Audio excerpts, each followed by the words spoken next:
ईश्वर की मर्जी के बगैर पत्ता नहीं हिलता। हाँ लिखें जिनको लगता हो कि हाँ ईश्वर की मर्जी के बगैर पत्ता नहीं हिलता।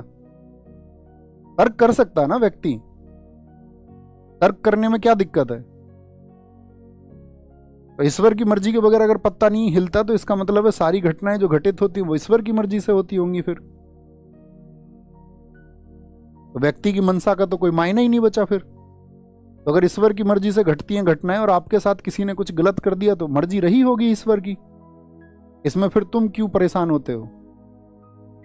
तुम्हारा सिलेक्शन नहीं हो रहा तो मर्जी रही होगी, फिर क्यों परेशान होते हो? दोष क्यों देते हो? तुमसे कोई विवाद कर दे तो मर्जी रही होगी ईश्वर की। या दुनिया में कोई आपका बहुत ऐसी क्रूर घटना हो गई, जितना क्रूर आप समझ सकते हो, तो मर्जी रही होगी। अगर सब ईश्वर के नियंत्रण में है तो रही होगी या नहीं? ये मैं जस्ट एक प्रश्न पूछ रहा हूं आपसे, आप इस पर क्या कहते हैं? तो आपके पास जो जवाब आएगा ना, अगर आप उस पर विचार करेंगे तो वो बरगलाने वाला विचार होगा और कुछ नहीं होगा। आप बस उसको साबित करने में लगे रहोगे, कोई ना कोई पक्ष लेने का प्रयास करोगे, लेकिन जमीनी हकीकत पर शून्य मिलेगा आपको। कर्म का सिद्धांत इसीलिए महान बताया गया। आपको काम करना पड़ेगा, उसके इम्पैक्ट आएंगे। सामने वाला काम करेगा, उसका इम्पैक्ट उसके जीवन में आएंगे। सोचना पड़ेगा आपको।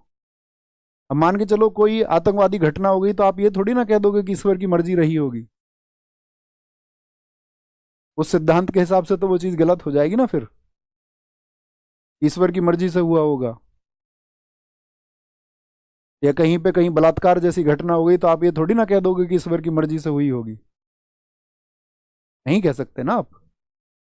नहीं कह सकते तो इसके पीछे फिर सिद्धांत क्या है, तो आपको समझना पड़ेगा।